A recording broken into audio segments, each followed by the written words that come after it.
Local level पे जो bodies होती हैं, शरीर होते हैं जो लोकल लेवल पे, उनको आज पढ़ेंगे हम, ठीक है। किन किन टाइप की बॉडीज़ होती हैं, डिफरेंट बॉडी टाइप्स आज पढ़ने वाले हैं, लेकिन लोकल लेवल पे पढ़ेंगे। बहुत हो गया ऊपर का लेवल, बीच का लेवल, आज सीधे नीचे आएंगे। आज जो है नीचे की बात होगी, क्योंकि आज हम पढ़ेंगे लोकल बॉडीज़ की। आज सीधे हम ग्रास रूट लेवल पे एकदम उतरने वाले हैं, डेमोक्रेसी को ग्रास रूट लेवल पे उतारने वाले हैं। Who said the democracy, who define the democracy as the government of the people, by the people and for the people? बताइए जल्दी से। और इंडिया में किस तरह की डेमोक्रेसी एग्जिस्ट करती है, जो कि मैंने आपको प्रियम्बल चैप्टर में पढ़ाया था, जल्दी से बताइए।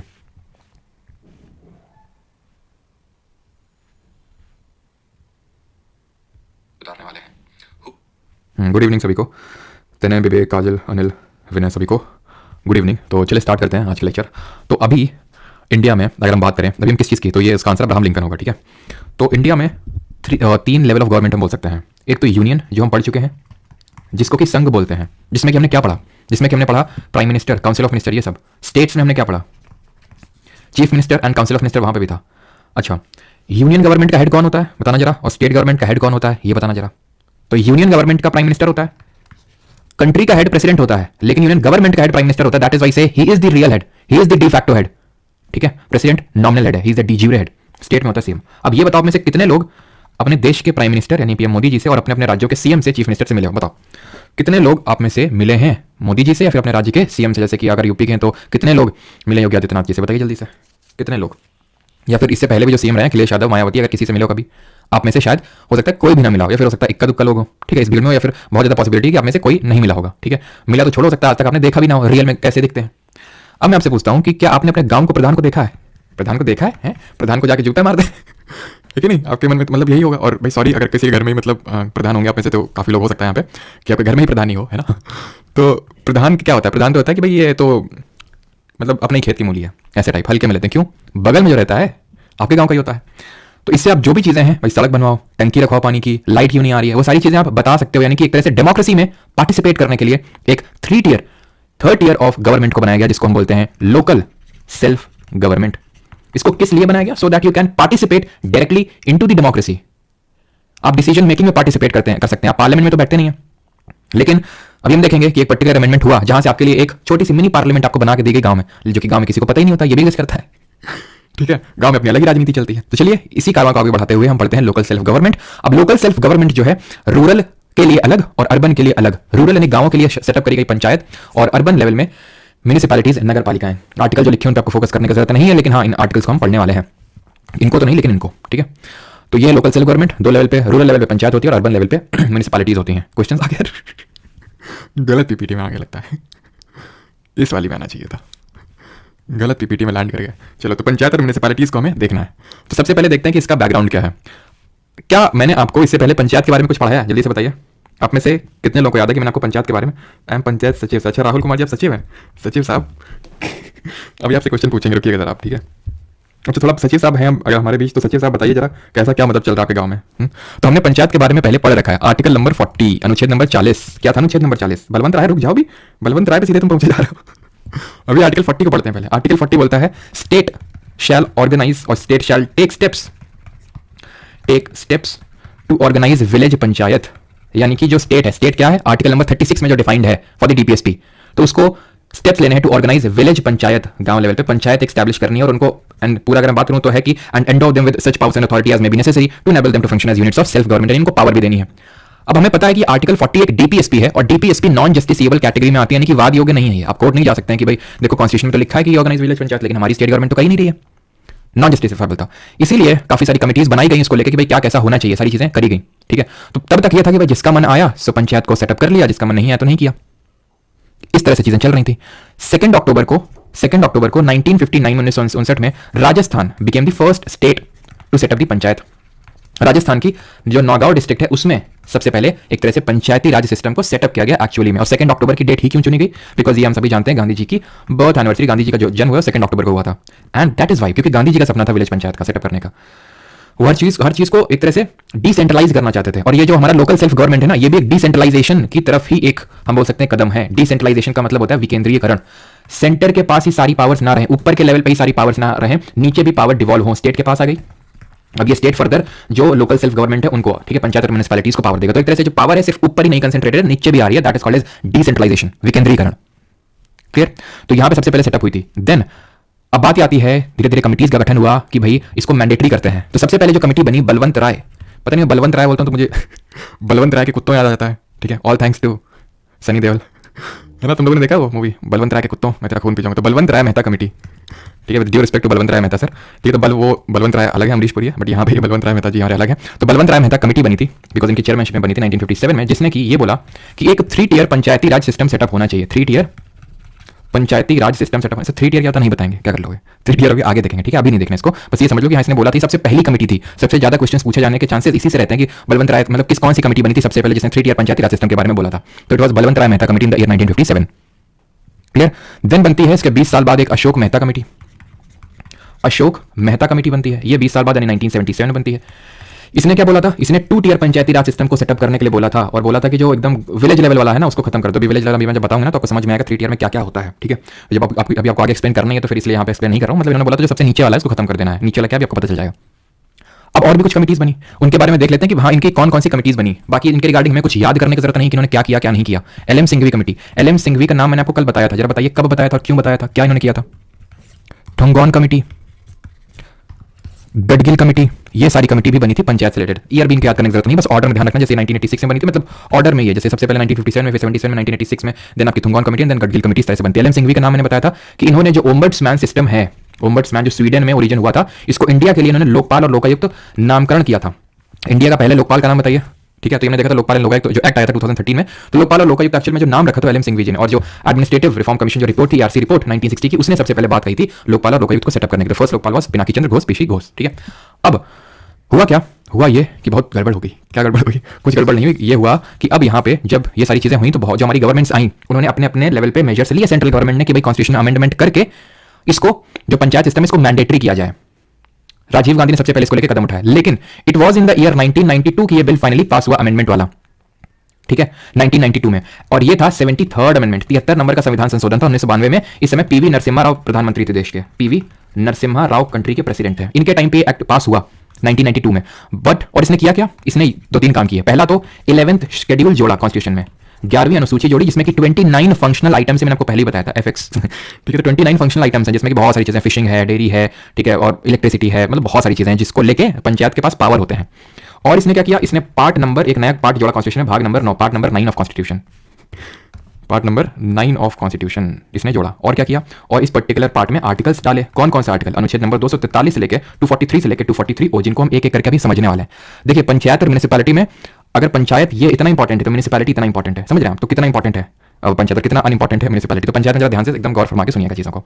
अब ये हो गया तो क्या हो गया, अब बहुत बड़ा चेंज हो गया। अब चेंज ये हो गया कि नाउ पंचायत एक जस्टिसेबल कैटेगरी में आ गया। अब ये जो है पंचायत सेटअप करना जस्टिसेबल कैटेगरी में आ गया, यानी कि अभी तक आर्टिकल 40 में नॉन जस्टिसेबल था। सेटअप करिए ना करिए कोई आपके ऊपर, ठीक है, नहीं कर रहा है, लेकिन अब किया जाएगा क्योंकि अब जस्टिसेबल कैटेगरी में आ गया है 73rd अमेंडमेंट के अकॉर्डिंग। और इसलिए अब, और इसको इंप्लीमेंट कब किया गया, 1992 में तो ये अमेंडमेंट आया, लेकिन 24 अप्रैल 1993 को ये एक्चुअल में ग्राउंड लेवल पे उतर के आया। इसीलिए 24 अप्रैल को हम क्या मनाते हैं, जल्दी से बताइए। इसी दिन हम मनाते हैं पंचायती राज दिवस। पंचायती राज डे और नेशनल वोटर्स डे हम कब मनाते हैं और क्यों मनाते हैं, तो पंचायती राज दिवस हम 24 अप्रैल को इसीलिए मनाते हैं बिकॉज 73rd अमेंडमेंट इसी दिन एक तरह से लागू हुआ था। ठीक, तो अब ये जस्टिसेबल कैटेगरी में आ गया, हर स्टेट के लिए मैंडेटरी। तो इसने 243 से लेकर 243 ओ आर्टिकल ऐड किए जिनको हम पढ़ने वाले हैं। ठीक है, और हाँ टिरिक भी बताएंगे, तो टिरिक पे फोकस मत करना, पहले जहां पे चीजें लिखी हुई हैं उसको ध्यान से समझने की कोशिश करना। ठीक है,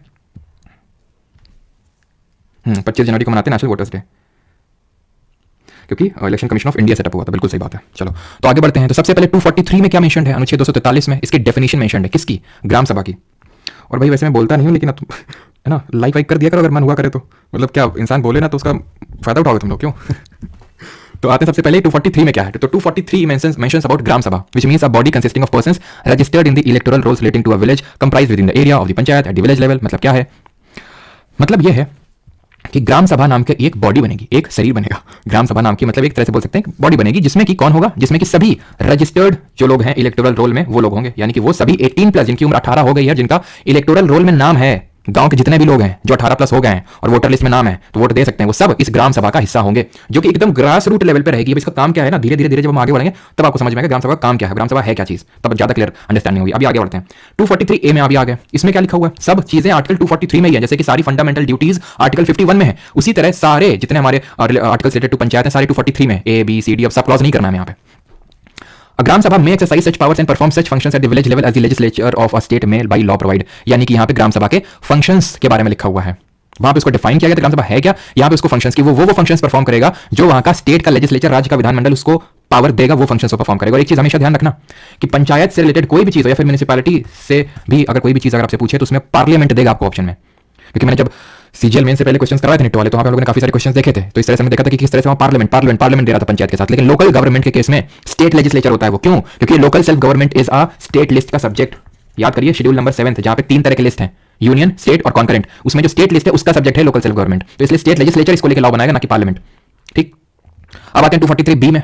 there shall be constituted in every state panchayat at the village, intermediate and district level in accordance with the provisions of this part. यही है 3 टियर पंचायती राज सिस्टम, त्रिस्तरीय, ग्राम स्तरीय, मध्यवर्ती और जिला स्तर। अब समझिए इस पूरे ट्रायंगल पिरामिड को।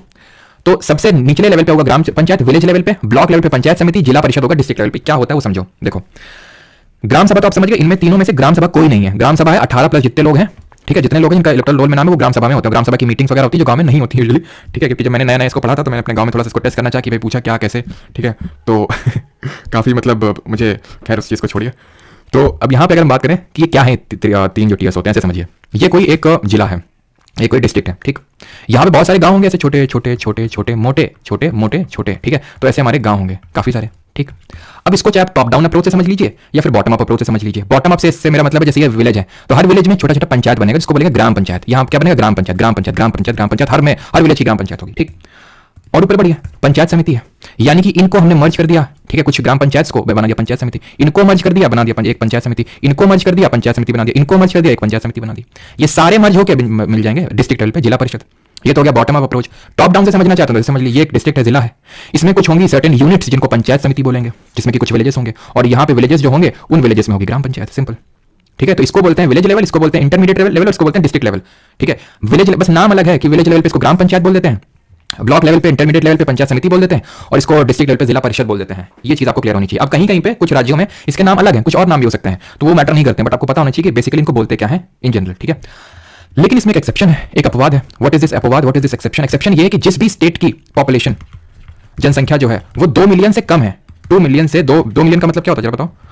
कम है, तो वहां पे 3 टियर सेटअप करना मैंडेटरी नहीं है। 3 tier panchayati Raj system is not mandatory. Panchayati Raj system is not mandatory, जरूरी नहीं है। क्यों भाई? क्योंकि पॉपुलेशन कम है। तो किसको हटा दें फिर? ये वाला हट जाएगा उस केस में, मतलब जहां 20 लाख से पॉपुलेशन कम है तो इंटरमीडिएट वाला हटाया जा सकता है, वो वहां का स्टेट लेजिस्लेचर खुद डिटरमाइन कर ले अपने से, जो उसको अच्छा लगे वो करे। हो कहीं अगर 2 मिलियन से कम है फिर भी 3 टियर रखना चाहते हो रख लो, लेकिन मैंडेटरी नहीं है। अगर हटाना चाहते हो तो इसको इंटरमीडिएट को हटा सकते हो, ठीक। अब आते हैं आर्टिकल 243C में। सी से कॉम्पोजिशन ऑफ पंचायत, मतलब पंचायत का गठन किस तरीके से किया जाएगा। तो all the seats in the panchayat shall be filled by a person chosen by the direct elections.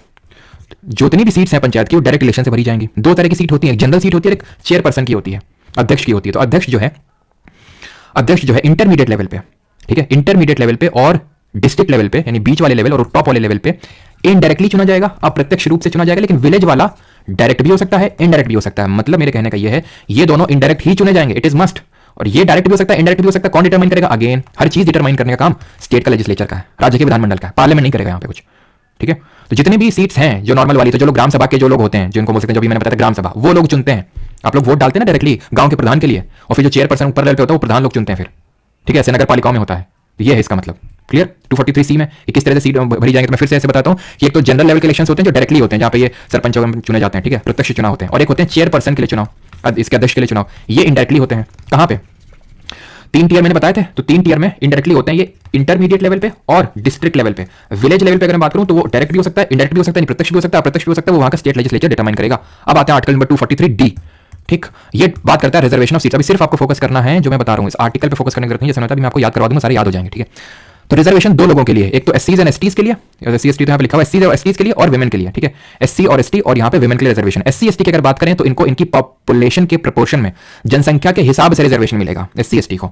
और अगर बात करें विमेन को, इनका फिक्स कर दिया, 1/3 जो सीट है ना वो विमेन के लिए रिजर्व रहेंगी। साथ ही साथ जो चेयरमैन पद में भी जो सीटें हैं वो भी विमेन के लिए रिजर्व रहेंगी। यहां पे चेयरमैन के लिए सच मैंडेटरी नहीं है, वो वहां का स्टेट लेजिस्लेचर डिटरमाइन कर सकता है, राज्य का विधानमंडल, कि भाई चेयरमैन लेवल पे एससी एसटी को रिजर्वेशन देना है नहीं देना है। लेकिन यहां पे 1/3 रिजर्व है, जनरल भी और चेयरमैन लेवल पे भी। क्लियर? यहां तक किसी कोई डाउट तो नहीं है? 243D सीटों का आरक्षण बिल्कुल सलमान खान, बिल्कुल सही है। चलिए तो आगे बढ़े भी। 243D हो गया, 243D थर्ड है ये। Officers of chairperson of panchayat वही सेम है, ठीक है। Of the schedule caste, scheduled tribes and women in such manner the legislature of state may by law provide, यानी कि जो चेयरमैन लेवल पे है वो वहां का स्टेट लेजिस्लेचर डिटरमाइन कर सकता है कि भाई किस हिसाब से रिजर्वेशन देना नहीं देना है, ठीक। अब आ जाते हैं 243E में। ई बात करता है ड्यूरेशन ऑफ पंचायत कि इनका अवधि कितनी होगी, कार्यकाल कितना होगा पंचायत का, तो उतना ही होता है जितना लोकसभा या फिर लेजिस्लेटिव असेंबली का होता है। यानी every panchayat unless sooner dissolved under any law for the time being in force shall continue for 5 years from the date appointed for its first meeting and no longer. यानी कि मान लो कि आज 1 जनवरी 2024 को एक पंचायत बैठती है तो ये 1 जनवरी 2029 तक चलेगी, अनलेस डिसॉल्व्ड अर्लियर, अगर जल्दी डिसॉल्व नहीं कर दिया, अगर जल्दी इसको घोल नहीं दिया गया तो। अब कौन घोलता है इसको पानी में डाल के? लोकसभा को कौन घोलता था? राष्ट्रपति। यहां पे आपको लगा हो राज्यपाल घोलेंगे? नहीं नहीं, राज्यपाल नहीं घोलेंगे, तो जिला परिषद होता है जो सबसे टॉप लेवल वाला भी देखा था टियर, वो घोलता है इसको। और अगर घोल दिया तो फिर क्या होगा? 2 केसेस होंगे। पहले ये देखा जाएगा, 2 चीज देखी, मतलब ये चीज देखी जाएगी कि इसका टाइम पीरियड जो घोला गया है, मतलब डिसॉल्व किया गया है, तो इसके कितना टाइम बाकी था। अगर 6 महीने से कम का टाइम बाकी था, ठीक है, 6 महीने से कम का टाइम बाकी था तो इलेक्शन करवाना मैंडेटरी नहीं है। और लेकिन अगर 6 महीने से ज्यादा का टाइम बाकी था, मोर देन 6 months, तो इलेक्शन आप करवाइए। और जो नई पंचायत का गठन होगा आप छोड़ दीजिए। अगर आपको समझ नहीं आ रहा ना, 6 महीने जल्दी, 6 महीने बाद नहीं समझ आ रहा ना, छोड़ दीजिए। आप ऐसे बस इतना याद रखिए कि पंचायत अगर अर्लियर डिसॉल्व हो गई तो इलेक्शंस होंगे, और इलेक्शंस के बाद जो न्यूली इलेक्टेड पंचायत बनेगी, ये सिर्फ रिमाइंडर ऑफ द टर्म के लिए कंटिन्यू रहेगी। ये लिखा भी होगा यहाँ पे। A panchayat constituted upon resolution of the panchayat before the expiration of duration shall continue only for the reminder of the period. तो ये लंबा चौड़ा सा लिखा है। इसका मतलब ये है कि अगर मान लेते हैं कि 1 जनवरी 2024 को पंचायत सेटअप हुई, 2029 में खत्म होना था, लेकिन मान लेते हैं 1 जनवरी 2028 में डिसॉल्व हो गई, यानी कि अभी इसके लिए 1 साल बाकी था ना, तो जो नई पंचायत बनेगी वो सिर्फ 1 साल के लिए चलेगी। Unlike in the case of Lok Sabha और लेजिस्लेटिव असेंबली, जहां पे अगर नए इलेक्शन हुए, नए इलेक्शन अगर हो गए, जैसे कि फॉर एग्जांपल अभी तो 2024 में होने ही है, मान ली 2024 में कोई सरकार बनी और 2025 में डिसॉल्व हो गई, और फिर से फ्रेश इलेक्शंस होते हैं 2025 में, तो वो पूरे 5 साल के लिए सर्व करेगी। Same goes with legislative assembly also. President के मान लेते हैं कुछ हो गया, उसने रिजाइन दे दिया, रिमूव कर दिया, डेथ हो गई, तो नया प्रेसिडेंट आएगा 5 साल के लिए सर्व करेगा, नया वाइस प्रेसिडेंट आएगा, बीच में कोई आएगा 5 साल के लिए सर्व करेगा। ये तो हमने पढ़ा है अभी तक। लेकिन पंचायत केस में ऐसा नहीं होता है, वो सिर्फ रिमाइंडर ऑफ द टर्म के लिए सर्व करता है। अगर 2 साल बचेंगे तो 2 साल, 1 साल बचा होगा तो 1 साल, जिस जैसा भी है, ठीक है। लेकिन अगर 5 महीने बचे होंगे तो इलेक्शन कराने की भी नीड नहीं है। 5 महीने बाद करवा लेना, और जो नई पंचायत बनेगी वो पूरे टाइम के लिए सर्व करेगी। यही मैं भी पहले बताने की कोशिश कर रहा था, लेकिन इतना डीपली पूछता नहीं, इसलिए मैंने हटा दिया था वो। 243F पे आते हैं। F talks about disqualification for membership की सदस्यता के लिए अयोग्यताएं क्या है। तो अयोग्यता यह है कि भाई अगर कोई भी लॉ बना दिया है वहां के स्टेट लेजिस्लेचर ने ये घोषित करते हुए कि ये एक चीज अयोग्यता है, यानी अगर ये कोई है तो वो अयोग्य है, तो वो एक हो गई, ठीक है। वो हर स्टेट का अपना अलग बना सकता है। और दूसरा ये चीज लिखा हुआ है इस पर्टिकुलर आर्टिकल में कि किसी को इस बात पे सिर्फ डिस्क्वालीफाई नहीं किया जाएगा कि उसकी 25 की उम्र नहीं पूरी हुई है। लिखा भी वही लिखा हुआ है कि किसी को सिर्फ इस बात पे डिस्क्वालीफाई नहीं किया जाएगा कि उसकी 25 की उम्र नहीं पूरी है। क्यों? क्योंकि पंचायत का चुनाव लड़ने के लिए कितनी उम्र चाहिए, कोई बताएगा? गेस करो। पंचायत के सचिव जी कहाँ पे है? सचिव जी आज जो है आपका पार्टिसिपेशन एकदम फ्रंट लेवल पे दिखना चाहिए। आज आप लीड रोल प्ले करें और हमें गाइड करते हैं, हमें मार्गदर्शक के रूप में करें कि एक्चुअल में चीज़ें कैसे होती हैं। हम पढ़ तो रहे हैं यहाँ पे, क्योंकि एक्चुअल तब तक सचिव संभालते हैं। हाँ, सचिव जी संभालते हैं। सचिव जी का ही काम होता है ये देखना कि भाई ग्राम सभा की मीटिंग हो रही कि नहीं हो रही कॉन्टिन्यूस बेसिस पे, ठीक है। जैसे मैंने अपने गांव में पता किया तो वहाँ पे नहीं होती है। एक स्कूल है वहाँ पे होती है लेकिन होती नहीं है, किसी को मतलब ही नहीं है, ठीक है। सचिव जी भी को कोई ज़्यादा इंटरेस्ट नहीं है। तो पंचायत जबकि सचिव जी को अपने पंचायत मूवी देखी होगी है ना, जिसमें सचिव जी को निष्पक्ष रहना होता है। बनराकस है कि नहीं? बनराकस ये तो सिखा रहे हैं उसमें पूरे वेब सीरीज में। तो क्या पूछा था मैंने, लो भूल गया। हाँ, ये मैंने पूछा था पंचायत के लिए न्यूनतम आयु कितनी, तो 21 ईयर्स है। बिल्कुल सभी लोगों ने सही बताया। 21 साल, 34 साल कौन लिख रहा है भाई? 34 कौन से लॉजिक से बता रहे हो? ठीक है, 21 ईयर्स होता है मिनिमम एज। तो किसी को इस बात पे डिस्क्वालीफाई नहीं कर सकते कि उसकी 25 की नहीं हुई है एज। जरा बताइए 25 एज कहाँ पे रिक्वायर्ड होती है? 25 साल। 30 साल कहाँ पे रिक्वायर्ड होती है? 35 साल कहाँ पे रिक्वायर्ड होती है? तो 25 साल रिक्वायर्ड होती है लोकसभा में, 30 साल राज्यसभा में, 35 साल कहाँ पे रिक्वायर्ड होती है? प्रेसिडेंट, गवर्नर, वाइस प्रेसिडेंट, इन सब के रिक्वायर्ड होती है, ठीक। आगे बढ़ते हैं, ठीक है। अगला क्वेश्चन है हमारा, अगला 243F। और एक स्कीम थी अभी न्यूज़ में थी, स्वामित्व स्कीम, ठीक है। स्वामित्व स्कीम ध्यान रखना, क्योंकि करंट में था इसलिए मैं बता रहा हूँ आपको। इसको लॉन्च किया था 2020 में ही। ये मत सोचना कि 2020 के बाद में कुछ बोलूंगा, 2020 में ही लॉन्च हुई थी। मिनिस्ट्री ऑफ पंचायती राज ने इसको लॉन्च किया था 24 अप्रैल को ही। मिनिस्ट्री ऑफ पंचायती राज ने इसको लॉन्च किया था। मेनली जो प्रॉपर्टी वगैरह होती है रूरल इलाकों में उसकी मैपिंग करने के लिए स्कीम को लॉन्च किया था। और अभी न्यूज़ में थी कुछ कारणों की वजह से, तो ध्यान रखना Swamitva scheme by ministry of पंचायती राज 2020 में लॉन्च हुई थी। Now coming on to the 243F का ही दूसरा ये सब क्लॉज है। If is so disqualified by or under, ये बता चुका हूं कि अगर कोई लॉ बनाए स्टेट लेजिस्लेचर उसके तहत डिस्क्वालीफाई होता है तो, ठीक है। नाउ पावर्स, और अगर मैं आपसे ये बोलूं कि कौन डिसाइड करेगा कि भाई कोई बंदा डिस्क्वालीफाइड है कि नहीं है, जैसे कि अगर मैं बात करूं, हम ये कोई मेंबर ऑफ पार्लियामेंट या फिर कोई मेंबर ऑफ लेजिस्लेटिव असेंबली ये डिस्क्वालीफाई होगा कि नहीं होगा, ये कौन डिसाइड कर रहा था? जरा बताइए मुझे, कौन डिसाइड कर रहा था? पंचायत के केस में अगर हम बात करें तो ये वो अथॉरिटी डिसाइड करेगी जिसको कि स्टेट लेजिस्लेचर ये पावर देगा ये करने के लिए। वो अथॉरिटी जिसको कि लेजिस्लेचर ने बोला है, राज्य के विधानमंडल ने बोला है ये जो है ये हो सकता है कि अलग से कुछ बना दे, तो ये डिसाइड करेगा, ठीक है। यहाँ पे डिस्क्वालिफिकेशन प्रेसिडेंट डिसाइड कर रहा था, राष्ट्रपति इलेक्शन कमीशन ऑफ इंडिया से कंसल्ट करने के बाद। लेकिन अगर डिस्क्वालिफिकेशन अंडर डिफेक्शन है तो कौन डिसाइड कर रहा था? अगर डिफेक्शन के तहत डिस्क्वालिफिकेशन, डिफेक्शन मतलब 10th शेड्यूल मतलब 52nd अमेंडमेंट ऑफ 1985, डिफेक्शन कर लेकर डिसाइड कर रहा था प्रिसाइडिंग ऑफिसर यानी कि पीठासीन अधिकारी डिसाइड करेंगे। यानी उस हाउस का जो एक तरह से हम बोल सकते हैं प्रिसाइडिंग ऑफिसर है, लोकसभा के केस में स्पीकर, राज्यसभा के केस में चेयरमैन। जी 243 जी, ये पावर, अथॉरिटी एंड रिस्पांसिबिलिटी देता है पंचायत को। Legislature of a state may by law endow the panchayat with such power and authority and may be necessary to enable them functions and institutions of self government. ये कुछ नहीं बोल रहा है, ये बोल रहा है कि जी से गोली, यानी कि जो स्टेट लेजिस्लेचर है गोली डाल के जान फूक सकता है, ठीक है, गोली खिला के जान फूक सकता है किसको, पंचायत को, यानी कि पंचायत को कितने पावर्स देने हैं, वो गोली का कितना डोज देना है, वो वहां का स्टेट लेजिस्लेचर डिटरमाइन करेगा बस। 243H, powers to impose taxes by and funds of the panchayat, power to impose tax वगैरह जो लगाने की जो चीजें हैं वो ये पर्टिकुलर आर्टिकल देता है कि आप टैक्स भी इंपोज कर सकते हैं, ये पावर पंचायत को दी है, ठीक है, ये चीज ध्यान रखना। अभी सब हम याद करेंगे कैसे याद करना है। 243I, ये फाइनेंस कमीशन की बात करता है, किसकी, फाइनेंस कमीशन। फाइनेंस कमीशन तो हमने देखा था आर्टिकल 280 में, लेकिन स्टेट के फाइनेंस कमीशन की बात हो रही है।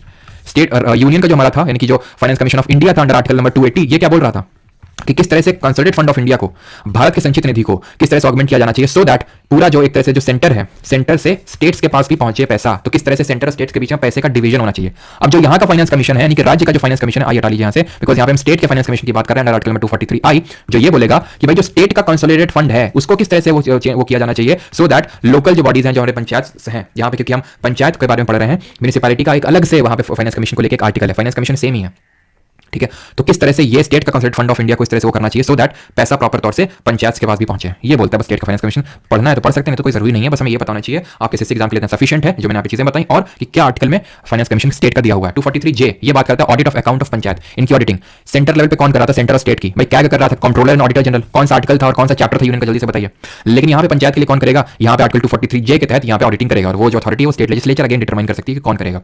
क्या की अगर बात करें तो अंडर आर्टिकल 148 अनुच्छेद number 148, it is a single membered body, पहले थे हमारे वी नारायण राव, अभी गिरीश चंद्र मुर्मू, और क्या मैंने पूछा था 148 में है, मतलब ये क्या है कि सेटिंग अप की बात करता है, is the guardian of the public purse, है ना, तो ये हमने चीजें पढ़ी। तो यहाँ पे ऑडिटिंग जो है आर्टिकल 243J के तहत दी हुई है। 243 के इलेक्शंस की बात करता है, इलेक्शंस कौन करवाएगा इनके, तो इलेक्शन यहाँ का स्टेट का इलेक्शन कमीशन करवाएगा, राज्य का चुनाव आयोग करवाएगा, क्योंकि जो इलेक्शन कमीशन ऑफ इंडिया होता है, इलेक्शन कमीशन ऑफ इंडिया होता है, भारत का जो चुनाव आयोग है वो किसके चुनाव करवाता है, ये किस आर्टिकल के तहत आता है, किस पार्ट के तहत आता है। अच्छा, यहाँ पे मैंने चैप्टर पूछा था, तो चैप्टर ये है 5, आखिरी चैप्टर, पार्ट नंबर 5 का चैप्टर नंबर 5 बात करता है कैग की, कंट्रोलर एंड ऑडिटर जनरल, नियंत्रक एवं महालेखक परीक्षक। इलेक्शन कमीशन ऑफ इंडिया कौन सा पार्ट है, पार्ट नंबर 15 है, आर्टिकल नंबर 324 से लेकर 329 है, और इसमें क्या कंपोजिशन होता है, 1+2 का होता है। सारी चीजें कल पढ़ी थी, इसलिए मैं रिवाइज करना चाहता हूं इसको। कौन है हमारे राजीव कुमार में chief election commissioner of India. And ये बताइए मल्टी मेंबर्ड बॉडी कब बनी थी, और 25 जनवरी 1950 को सेटअप हुआ था, इसलिए 25 जनवरी को नेशनल वोटर्स डे मनाते हैं, ठीक है। मैटर्स डिसाइडेड बाय मेजॉरिटी, अगर कुछ ऐसा बात हो जाता है तो, ठीक है। अपॉइंटमेंट प्रेसिडेंट करता है, रिमूवल किस तरह से होता है, रिमूवल से सुप्रीम कोर्ट के जज की तरह होता है। और यहाँ पे अगर हम बात करें इलेक्शन कमीशन ऑफ इंडिया की, तो ये क्या मैंने पूछा था, क्या पूछा था, बहुत जल्दी भूल जाते हैं। हाँ, पहले तो चीफ इलेक्शन कमिश्नर, हाँ, कब मल्टी मेंबर बॉडी बनी थी, तो 1989 में, पहले चीफ इलेक्शन कमिश्नर कौन थे, सुकुमार सेन थे, ठीक है। तो ये सारी चीजें हमने कल पढ़ी थी। तो हमने ये पढ़ा था कि किस किस के इलेक्शन कराता है, आर्टिकल नंबर 243 में लिखा हुआ कि भाई ये राष्ट्रपति के इलेक्शन करवाएगा, उपराष्ट्रपति के इलेक्शन करवाएगा, लोकसभा के करवाएगा, राज्यसभा के करवाएगा, इन सब के चुनाव करवाने का काम होते हैं किसके, इलेक्शन कमीशन ऑफ इंडिया के। लेकिन ये लेजिस्लेटिव असेंबली और लेजिस्लेटिव काउंसिल के भी इलेक्शन करवाता है, विधानसभा और विधान परिषद। ये मत समझिएगा कि इनके चुनाव राज्य का चुनाव आयोग करवाएगा, क्योंकि राज्य का विधानसभा, राज्य का विधान परिषद है ना, इलेक्शन कमीशन ऑफ इंडिया करवाएगा। जो राज्य का चुनाव आयोग है ये लोकल बॉडीज के चुनाव करवाता है, पंचायत और नगर पालिकाओं के चुनाव करवाता है। क्लियर है चीज। तो आर्टिकल 243 के mentions about that elections with the panchayat to be conducted by the state election commission. Clear, आगे बढ़ते हैं। 243L, अब बस खत्म ही होने वाले। एप्लीकेशन टू यूनियन टेरिटरीज, केंद्र शासित प्रदेशों के लिए आवेदन। आवेदन इन द सेंस, आवेदन तो नहीं बोलेंगे इसको, मतलब एप्लीकेशन का आवेदन करते हैं। एप्लीकेशन मतलब अप्लाई करने के सेंस में हो रहा है कि केंद्र शासित प्रदेशों में ऐसे ज्यों के त्यों अप्लाई नहीं हो जाएंगे, विद सर्टेन मॉडिफिकेशंस अप्लाई होंगे, विद सर्टेन मॉडिफिकेशंस, बिकॉज वहां की नीड अलग है, with certain modifications as may be determined by not the state legislature but by the president of India. जैसे कि राष्ट्रपति बोल सकते हैं, राष्ट्रपति महामहिम जो बोलेंगे उन मॉडिफिकेशंस के साथ अप्लाई होगा, ठीक है। ये चीज ध्यान रखना है, president is the keyword here. 243M, part not to apply to certain areas. इसका मतलब क्या है, इसका मतलब ये है कि कुछ ऐसे हमारे एरियाज हैं जहां पे अप्लाई नहीं होगा। जैसे कि अगर हम बात करें तो यानी कि जो पार्ट 9 के प्रोविजंस उनकी बात हो रही है, जैसे कि नागालैंड, मेघालय, ठीक है, मिजोरम, यहां पे अप्लाई नहीं होंगे। प्लस जो हिली एरियाज हैं, hilly areas of Manipur, hilly areas of Manipur, हिली ट्रैक्ट्स ऑफ असम, ठीक है, हिली ट्रैक्ट्स ऑफ असम, यहां पे ये अप्लाई नहीं होंगे provisions of part number 9 that is panchayat, क्योंकि यहां पे जो है थोड़ी सी मामला गर्म है। क्यों? क्योंकि यहां पे ट्राइबल कम्युनिटी रहती है मोस्टली, तो उनके लिए अलग से भी हम देखेंगे एक एक्ट आया था, ठीक है, वो कौन सा एक्ट था, बट ये हमारा देख लेते हैं आर्टिकल 243N जो बात करता है continuance of existing laws and panchayat. Important बिल्कुल नहीं है, समझाया तो मैं आपको। मतलब ये है कि पंचायत का गठन होने से पहले, हमारे कॉन्स्टिट्यूशन के पहले अगर पंचायत को लेकर कुछ भी चीजें चल रही थी वो कंटिन्यू रहेंगी अनलेस की वहां का स्टेट लेजिस्लेचर उस चीज को रिपील कर दे। समझे आप? पंचायत अगर मैं इंडिया में बात करूं, सबसे पहले लोकल सेल्फ गवर्नमेंट 1882 में सेटअप हुई थी, रिपन के टाइम पे। रिपन हम लोगों ने पढ़ा था हिस्ट्री में, he was the viceroy of India, जिसको कि हम father of local self government बोलते हैं, इसीलिए क्योंकि इन्हीं के टाइम पे सबसे पहली एक तरह से लोकल सेल्फ गवर्नमेंट एस्टैब्लिश हुई थी, तो तब से चली आ रही थी, तो उससे पहले कॉन्स्टिट्यूशन के पहले बनने से पहले, लागू होने से पहले अगर कोई भी प्रोविजंस चले आ रहे तो कंटिन्यू रहेंगे unless and until they are repealed by the state legislature. And the last article pertaining to the panchayat is bar to interference by courts in electoral matters. यही सेम चीज हमने किसी आर्टिकल में पढ़ी थी, अगर आप रिकॉल कर सकते हैं, दैट वाज आर्टिकल नंबर 82, जो बात करता है डिलिमिटेशन कमीशन के सेटअप करने के, परिसीमन आयोग, कि वो किस तरह से कॉन्स्टिट्यूएंसीज बांटेगा और वो इलेक्टोरल रोल बनाएगा, उसमें कोर्ट इंटरफेयर नहीं कर सकता, क्वेश्चन नहीं हो कर सकता कोर्ट। सेम यहाँ पे भी है कि यहाँ पे कोर्ट इंटरफेयर नहीं कर सकता इलेक्टोरल मैटर्स में, जो काम यहाँ पे स्टेट इलेक्शन कमीशन का भी एक तरह से। अब आते हैं पेसा एक्ट पर, फिर किसी का कोई डाउट होगा तो पूछ लेगा। पेसा है stands for panchayat extension to scheduled areas. यहाँ पे मैं लिख देता हूँ, panchayat extension to scheduled areas act of 1996। 1996 में एक एक्ट लाया गया जिसमें कि पार्ट नंबर 9 के प्रोविजंस को विद सर्टेन मॉडिफिकेशंस अप्लाई किया गया शेड्यूल्ड एरियाज में। शेड्यूल नंबर 5 याद आ रहा है आपको, टीयर्स ऑफ ओल्ड पीएम में TEARS, पांचवा एस, यहां पे शेड्यूल्ड एरिया ही तो था। तो जो भी हमारे शेड्यूल्ड एरिया है वहां पे part number 9 that is panchayat के जो प्रोविजंस हैं उनको एक्सटेंड करने के लिए इसको लाया गया था, क्योंकि वहां पे ज्यों के त्यों एक्सटेंड नहीं किया जा सकते थे, अप्लाई नहीं किया जा सकता था, बिकॉज वहां पे रहती है मोस्टली ट्राइबल कम्युनिटी, उनके खुद के कंसर्न्स होते हैं, खुद का कस्टम्स होते हैं, उनके खुद के एक तरह से रीति रिवाज होता है, तो उसको बिना इफेक्ट करते हुए इन पार्ट नंबर 9 के प्रोविजंस को अप्लाई करना था, सो दैट हम इसको अप्लाई भी कर दें, पंचायत भी सेटअप कर दें और वो भी ज्यादा विरोध ना करें, बिकॉज हमें पता है कुछ भी काम होता है नॉर्थ ईस्ट और इन इलाकों में तो विरोध बहुत ज्यादा झेलना पड़ता है, इसलिए गवर्नमेंट जो है डेवलपमेंटल मेजर्स उतनी आसानी से ले नहीं पाती है वहां पे, तो इसलिए इस पर्टिकुलर एक्ट को लाया गया था शेड्यूल्ड एरियाज में पार्ट नंबर 9 के प्रोविजंस को अप्लाई करने के लिए विद सर्टेन मॉडिफिकेशंस। तो इससे किया क्या गया कि यहाँ के लोगों को बहुत पावर दी गई, जैसे कि अभी मैंने बताया था, हम लोगों ने पढ़ा था कि चेयरमैन लेवल पे भी रिजर्वेशन हो सकता है वुमेन्स के लिए और SC/ST के लिए, वहां का स्टेट लेजिस्लेचर डिटरमाइन कर सकता है, जैसे वुमेन के लिए 1/3 और in the proportion of their population for SCs and STs। But यहाँ पे अगर मैं बात करूं तो all seats of panchayat are reserved for SCs and STs। All seats of panchayat, because यहाँ पे SC/ST का मतलब क्या होता है, ST का मतलब होता है शेड्यूल्ड ट्राइब, ट्राइबल जो लोग हैं, तो यहाँ पे all seats of panchayat are reserved for scheduled tribe, SC भी नहीं है, ठीक है, all seats of panchayat are reserved for STs। तो ये मैंने सिर्फ आपको एक प्रोविजन बताया, वहां पे जो फॉरेस्ट प्रोड्यूस है उसमें उन लोगों का बहुत ज्यादा हक है, यानी गवर्नमेंट उनको एक तरह से बहुत ज्यादा ऑटोनॉमी देके रखी है, सो दैट उनको ज्यादा विरोध ना झेलना पड़े। तो इस पेसा एक्ट के बारे में थोड़ा सा ध्यान रखिएगा, 1996 का। किसी कोई डाउट होगा तो पूछ लेगा, यहाँ पे मैं समराइज कर देता हूँ ये कि याद कैसे रखने, टिक क्या होगी इसकी, ठीक है।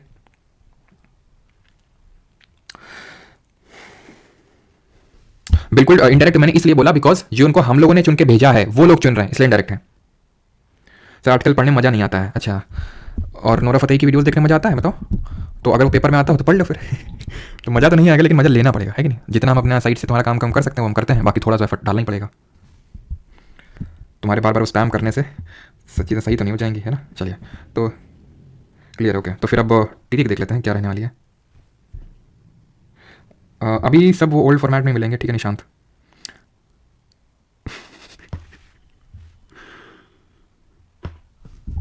भाई नोरा से कौन अच्छी कौन अजीब ही हो तुम लोग, कुछ भी जरा सा रेफरेंस दे दो, नोरा से अच्छी ये है वो, क्या चल रहा है सब है, इसलिए मैं फिर डाउट लेता नहीं हूँ, कमेंट सेक्शन की तरफ देखता नहीं हूँ, मुझे मतलब पता है कि फालतू के डाउट्स आने वाले हैं, अगर आएंगे तो रेलेवेंट एक ही तो रहते हैं बस। खैर, तो यहाँ पे ट्रिक क्या है, तो देखिए ये ए, ये B C D E F G H I से करके O तक है, ठीक है। तो ए है ग्राम सभा, ए से ऐसे याद करिए, ए स्टैंड्स फॉर असेंबली, असेंबली का मतलब क्या होता है, सभा होता है, ठीक है, तो ग्राम सभा। बी से याद करिए बनना, बी से याद करिए बनना, यानी कि इसके बनने के बारे में दिया, constitution of panchayat, three tier level पे पंचायत बनेगी, 3 स्तरीय पे बने, 3 स्तरीय level panchayat, village level, block level, district level. और फिर है सी में, सी से कॉम्पोजिशन हो जाएगा, कॉम्पोजिशन ऑफ पंचायत की भाई सारी सीट्स जो डायरेक्टली फिल्ड होंगी, चेयरमैन की इनडायरेक्टली फिल्ड होंगी। डी से है reservation of seats, article 243 D, D से याद करिए दलित, दलित को क्या है रिजर्वेशन मिलता है, तो इस तरह से याद करिए रिजर्वेशन है। ई का मतलब रीजनिंग में हम पढ़ते हैं, ई 5th नंबर पे आता है अल्फाबेटिकल पोजीशन पे, तो इसमें क्या दिया हुआ है 5 साल का, क्या होता है 5 साल का ड्यूरेशन होता है पंचायत का, तो ड्यूरेशन ऑफ पंचायत ई में। एफ से फेल हो गया, फेल मतलब डिस्क्वालीफाई हो गया, डिस्क्वालिफिकेशन दिया हुआ, क्या दिया हुआ है कि वो डिस्क्वालिफिकेशन का प्रोविजन जो स्टेट लेजिस्लेचर बना दे, या फिर किसी को इसलिए डिस्क्वालीफाई नहीं किया जाएगा किसी की 25 की उम्र नहीं हुई, क्योंकि इसके लिए न्यूनतम जो उम्र होती है वो 21 साल की होती है पंचायत का चुनाव लड़ने के लिए। जी से वहीं पे मैंने याद करवा दिया था कि भाई गोली दी और गोली देके स्टेट लेजिस्लेचर ने पावर डाल दी, किसको, पंचायत को, पावर से रिस्पांसिबिलिटी दे दी। एच से हाउस याद कर लो, हाउस टैक्स यानी कि एच बात करता है टैक्स इंपोज करने की। आई स्टैंड्स फॉर इनकम, और जब इनकम हम बात करते हैं तो income and finance are somehow related to each other, तो 243 आई से फाइनेंस कमीशन याद हो जाएगा। जे से याद कर लो जांच, जांच को इंग्लिश में क्या बोलते हैं, ऑडिटिंग होगी, यानी जांच होगी कि कितना क्या है। के से इलेक्शन, इसके लिए कोई ट्रिक नहीं, ठीक अब यहीं तक थी ट्रिक, बाकी अगर किसी को बतानी हो अपना बनानी हो तो बता सकते हो, बाकी ये पूछे भी नहीं जाता ज़्यादा, 243 के तक ही पूछा जाता है। इतना मैंने बता दिया है कि अगर मान लो कि ये भी पूछ लेगा नीचे वाले भी, तो आप आराम से ऑप्शन एलिमिनेशन से कर ही सकते हो आराम से। वैसे तो 243L talks about application to union territories part not to apply to certain area, मतलब इंपॉर्टेंट नहीं है, ठीक है। वैसे भी 243 and continuance of existing laws in panchayat, तो मैंने आपको समझा दिया। 243O कि कोर्ट इंटरफेयर नहीं कर सकता इलेक्टोरल मैटर्स में, court can not interfere in the electoral matters, simple. तो हमारे सारे याद हो गए, ठीक है। और ये इतना इंपॉर्टेंट ध्यान है 243 के तक आपको याद होनी चाहिए, बाकी तो अगर आएगा भी नहीं तो आपको पता है हाँ ये चीज़ तो लास्ट में थी, बड़ा आसानी से हो जाएगा, कोई दिक्कत नहीं है, ठीक है। एल से लेफ्टिनेंट गवर्नर ऑफ यूटी, अच्छा ठीक है, हाँ ऐसे याद कर सकते हैं। एल से एलजी होते हैं, यूटी से हमारे लेफ्टिनेंट गवर्नर्स होते हैं, तो ऐसे याद कर सकते हैं, एल से यूटी है कुछ, ठीक है। चलिए तो अब यहाँ पे हमारा खत्म हो गया क्या पंचायत, एंड हम स्टार्ट करेंगे म्यूनिसिपैलिटीज, नगर पालिकाएं।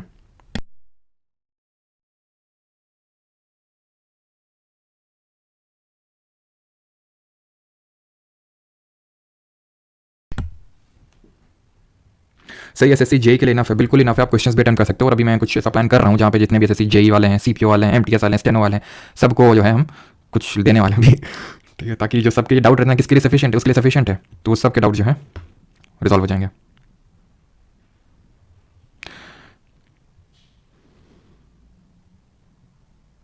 सर कौन ऑडिट करता है? तो ऑडिट का काम ना इनका मतलब सबका स्टेट का अलग अलग है। जैसे कि आई थिंक एक फाइनेंस कमीशन बना था इससे पहले, जो वाईवी रेड्डी जिसके चेयरमैन थे, सॉरी वाईवी रेड्डी नहीं यार, इससे पहले आई थिंक 10वां या 11वां था, आई थिंक 11वां था फाइनेंस कमीशन, जिसने ये बोला था कि कैग ही इनके ऑडिट कर दिया करेगा। अब जनरली स्पीकिंग अभी तो मुझे प्रेजेंटली तो नहीं पता है कौन करता है, लेकिन पहले फाइनेंस कमीशन एक बना था जब मैंने पढ़ा था, ठीक है, कि ये कैग किया करेगा, कंप्ट्रोलर ऑडिटर जनरल। हो सकता है चेंज हो गया, लेकिन शायद कैग ही होगा, इतना तो कर पूछेगा नहीं हमसे। चलो तो अभी आते हैं नगर पालिकाओं पे, म्यूनिसिपैलिटीज़ में। मतलब मैंने बताया था ना कि अगर पंचायत इतना इंपॉर्टेंट है तो म्यूनिसिपैलिटीज़ इतू से इंपॉर्टेंट है कि नहीं। तो चलिए म्यूनिसिपैलिटीज़ करते हैं। भाई नगर पालिकाओं को थोड़ा बहुत जितना रिक्वायर्ड है वो देख लेते हैं, वैसे तो उतना इंपॉर्टेंट है नहीं। यानी ये अर्बन लोकल सेल्फ गवर्नमेंट है, अर्बन लोकल सेल्फ गवर्नमेंट। भाई पंचायत को किस पर्टिकुलर अमेंडमेंट से लाया गया था? 73rd। तो उसी तरह म्यूनिसिपैलिटीज़ को, नगर पालिकाओं को 74th अमेंडमेंट से लाया गया था। ये भी 1992 में हुआ था, एक साथ ही हुआ था, ये ध्यान रखना। पीवी नरसिम्हा राव इस समय प्राइम मिनिस्टर थे। इसने जोड़ा था 12th शेड्यूल यानी कि 12वीं सूची को जोड़ा था, पार्ट नंबर यानी भाग नंबर 9 का को जोड़ा था, पार्ट नंबर 9A को जोड़ा था कॉन्स्टिट्यूशन में, एंड आर्टिकल 243O पे खत्म हो गया था ना, 243P से लेकर 243ZG तक इसमें दिया हुआ है। आर्टिकल की अगर हम बात करें, अनुच्छेदों की अगर हम बात करें तो ठीक है, 243P से लेकर 243ZG तक दिया हुआ है म्यूनिसिपैलिटीज यानी नगर पालिकाओं के बारे में। और 12 शेड्यूल में हम बात करें तो 18 फंक्शनल आइटम्स हैं। भाई फंक्शनल आइटम्स क्या होते हैं? ये मतलब कि जिस चीज़ को लेकर इन पे पावर चलता है, जैसे कि होता है फिशरीज, वहाँ पे गांव में फिशरीज वगैरह, एग्रीकल्चर, ये सब है। यहाँ पे अपना अलग होगा कि भाई जो नाले का सफाई हो गया और ये सब जो छोटी मोटी इंडस्ट्री हो गई, इन पे इनका एक तरह से कंट्रोल चलता है म्यूनिसिपैलिटीज का। तो वो है, तो उसमें 29 हैं 11वें शेड्यूल में, और इसमें 18 फंक्शनल आइटम्स हैं। ठीक, वहाँ 3 टियर पंचायती राज सिस्टम पढ़े थे, और यहाँ पे एक तरह से पहले तो ये पढ़ लेते हैं कि भाई थोड़ा सा इसका बैकग्राउंड की अगर बात करूँ तो सबसे पहले म्यूनिसिपैलिटी को सेटअप किया गया था मद्रास में इन 1688। उसके बाद बॉम्बे एंड कैलकाटा में आया था ये, ठीक है, बॉम्बे एंड कैलकाटा में आया था 1726 में। लेकिन इन द ईयर 1870 हमारे जो एक तरह से गवर्नर जनरल थे, वो कौन थे? Governor general of India, Mayo. Because 1833 में हमने हिस्ट्री में पढ़ा था, 1833 में governor general of Bengal governor general of India बन चुका था। पहला गवर्नर जनरल ऑफ इंडिया कौन था? और हाँ, कल सारे एक्ट पढ़ेंगे, कल लास्ट क्लास होगी, जितने भी एक्ट हैं 1773 का regulating act, Pitt's India act, Morley Minto, Montagu Chelmsford, सब पढ़ेंगे, प्लस पार्ट्स ऑफ जो कॉन्स्टिट्यूशन है उनको कैसे याद करना, उसकी टीरिक देखेंगे हम लोग। और ये सारी चीज़ें जो है कल होंगी, कल सुबह 10 बजे, जोड़ना ना भूलें, क्योंकि कल शाम को क्लास नहीं होगी, कल सुबह क्लास होगी, ठीक है, कल सुबह क्लास होगी 10 AM पे। तो 1870 पे अगर हम बात करें तो ये थे गवर्नर जनरल ऑफ इंडिया, कौन? मेयो। और मेयो ने क्या किया था? मेयो एक रेजोल्यूशन लेके आए थे, मेयो एक अपना रेजोल्यूशन लेके आए थे लोकल सेल्फ गवर्नमेंट को सेटअप करने के लिए, ठीक है। और ये जो रेजोल्यूशन है ये on regarding was mainly on financial decentralization का मैंने मतलब बता दिया। फाइनेंशियल डिसेंट्रलाइजेशन का मतलब क्या होगा कि भाई किस तरह से पैसे को ऊपर से नीचे भी डाला जाए, मतलब ऊपर से नीचे भी भेजा जाए, तो वो है फाइनेंशियल डिसेंट्रलाइजेशन। फिर अगर हम बात करें इसी तरह 1882 में 1882 में रिपन थे हमारे वाइस रॉय, ठीक है, वाइस रॉय बोलो क्योंकि एक्चुअली में गवर्नर जनरल ऑफ इंडिया फिर वाइस रॉय हो गए, तो टेक्निकल स्पीकिंग वाइस रॉय बोलना ही सही रहेगा, मेयो को भी और रिपन को भी। अब रिपन को ही तो मैंने बता दिया कि father of local self government क्यों बोलते हैं, क्यों? क्योंकि 1882 में इन्होंने लोकल सेल्फ गवर्नमेंट सबसे पहले सेटअप करी थी, ठीक। और ये अपना रेजोल्यूशन लाए थे, उस रेजोल्यूशन को हम बोलते हैं Magna carta of local self government, Magna carta of local self government, जो 1882 में रेजोल्यूशन लाए थे। जल्दी से बताइए 1882 में इन्होंने और क्या किया था, और इनके टाइम पीरियड पे क्या क्या चीजें हुई थी रिपन के टाइम पे? तो 1882 में वर्नाकुलर प्रेस एक्ट को रिपील किया था, हंटर एजुकेशन कमीशन आया था इसी टाइम पे 1882 में ही। इन्होंने और क्या किया था? इन्होंने इल्बर्ट बिल कंट्रोवर्सी इनके टाइम पे हुई थी, अगर याद हो 1883 में जो बिल लाए थे, जिसका इमीडिएट रीजन था formation of Indian national Congress, जो इसके इनके बाद रिपन के नाम के आगे भले लॉर्ड लगा सकते हैं, लेकिन क्योंकि he did something good for India, ठीक है। वर्नाकुलर प्रेस एक्ट को रिपील करना, इल्बर्ट बिल को लाना, एजुकेशन कमीशन, हंटर कमीशन लाना, ये सारे रिपन के कुछ रिफॉर्म्स हम बोल सकते हैं इंडियन पीपल के लिए थे, ठीक है। इनको father of local self government के नाम से भी जानते हैं। थोड़ा आगे बढ़ते हैं। तो 3 टियर ऑफ पंचायत, बस ये आखिरी स्लाइड आप समझ सकते हो, ठीक है। 3 tier of Panchayati Raj system देखे थे। तो वैसे और एक चीज ध्यान रखना कि अगर कभी पूछ ले कि अभी तो local self government state list का सब्जेक्ट है, लेकिन local self government according to government of India act 1935, जिसको कल पढ़ेंगे भी हम लोग, इसके तहत जो लोकल गवर्नमेंट थी वो भी एक प्रोविंशियल सब्जेक्ट ही थी। प्रोविंशियल मतलब प्रोविंसेस के पास था, ठीक है। जैसे कि अभी के टाइम पे स्टेट ऐसे समझ सकते हो, जैसे स्टेट थे वैसे उस समय प्रोविंसेस थी, तो वैसे ही था। तो 3 टियर पंचायती राज सिस्टम था। ऐसे ही 8 टाइप की अर्बन लोकल बॉडीज होती हैं, 8 types of urban local bodies, ULBs. Not that much important, बता दूं, ठीक है। अगर हम बात करूं म्यूनिसिपैलिटीज में, जैसे सिटीजनशिप चैप्टर में क्या इंपॉर्टेंट है, कहां से लिया? सिंगल सिटीजनशिप यूके से लिया है, कौन सा पार्ट है, पार्ट 2 है, कौन से आर्टिकल है 62 से लेकर 11, बस ये इंपॉर्टेंट है। वैसे म्यूनिसिपैलिटी में कौन सा अमेंडमेंट है, कौन सा पार्ट है, कौन से आर्टिकल है, कौन सा शेड्यूल है, खत्म।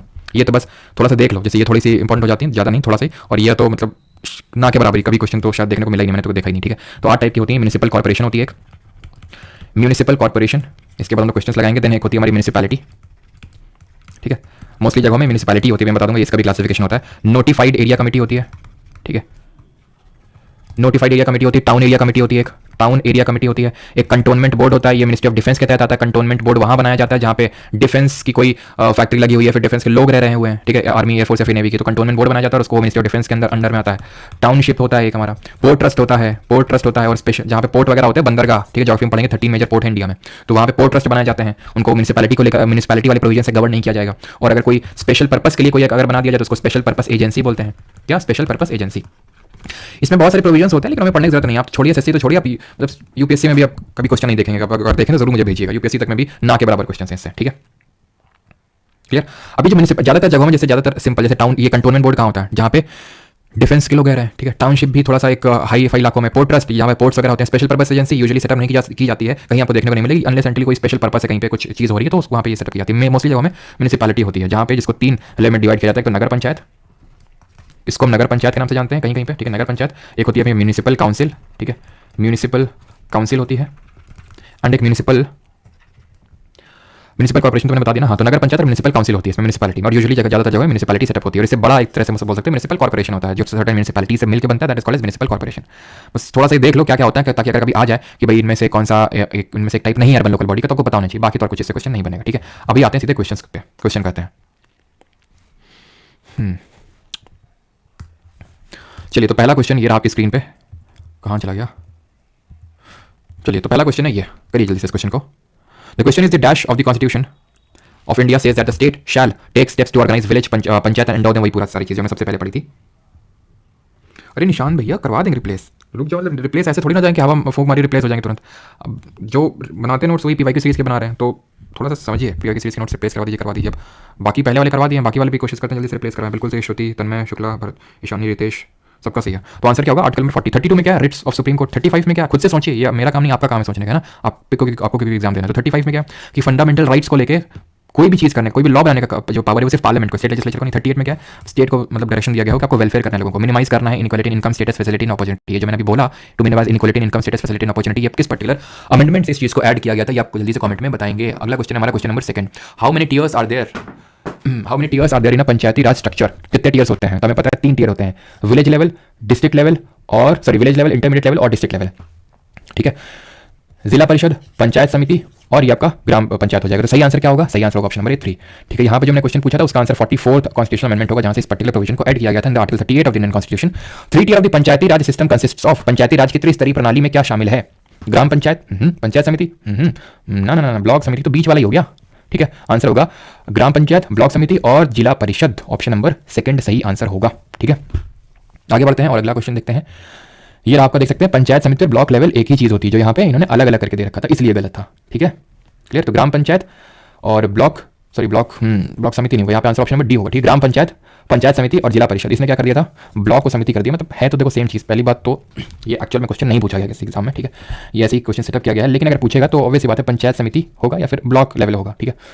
तो इस तरह के नियर ऑप्शन नहीं होंगे वैसे टेक्निकली स्पीकिंग, तो फिर इन दोनों में अगर बी और डी में चुनना चाहें तो ऑप्शन नंबर डी सबसे सही होगा, ठीक है। और यहाँ पे भाई थर्ड ऑप्शन में तो विलेज लेवल नहीं है, इसलिए गलत है, ठीक है, यानी ग्राम पंचायत नहीं है। A committee appointed in 1977 to review the working of the Panchayati raj was chaired by, किसने इसको चेयरमैनशिप करी थी? तो 1957 में बनी थी बलवंत राय मेहता की कमेटी और 1977 में बनी थी अशोक मेहता जी की committee. Balwant Rai Mehta committee suggest that the structure of Panchayati raj should consist of, तो इसमें कौन कौन होगा? इसमें विलेज होगा, मंडल पहले कहाँ से आ जाएगा? विलेज, ब्लॉक और district, option number A. Question number 6, Ashok Mehta committee laid greater emphasis on, तो इसमें किस चीज पे ज्यादा जोर दिया था, अधिक बल दिया था 1977 में जो अशोक मेहता कमेटी थी? तो मैंने आपको बताया था सर कि इसने जो है बोला था 2 टियर पंचायती राज सिस्टम रखो, और जो सबसे नीचे वाला है विलेज लेवल वाला उसको हटा दो। तो जब इसने इसको हटाने की बात कही तो इसने बोला कि जो बीच वाला है मंडल पंचायत, इसको इसने नाम दिया और उस पर ज्यादा एम्फेसिस करने को बोला। 7th, the constitutional status has been given to panchayat under the article, कौन सा आर्टिकल है पंचायत का? तो हमें पता है 243, ठीक है, 243 से लेकर 243 ओ है, सब है तो सब 243 में ही ना। कौन सा पार्ट है? Part number 9 of the constitution. Question number 8, the constitution of India mandates that the elections of the Panchayati raj should be held regularly after a gap of, तो कितने साल के गैप में होना चाहिए? 2, 3, 4, 5। कौन सा आर्टिकल बोलता है? 243, 5 का मतलब ई, 243 ई।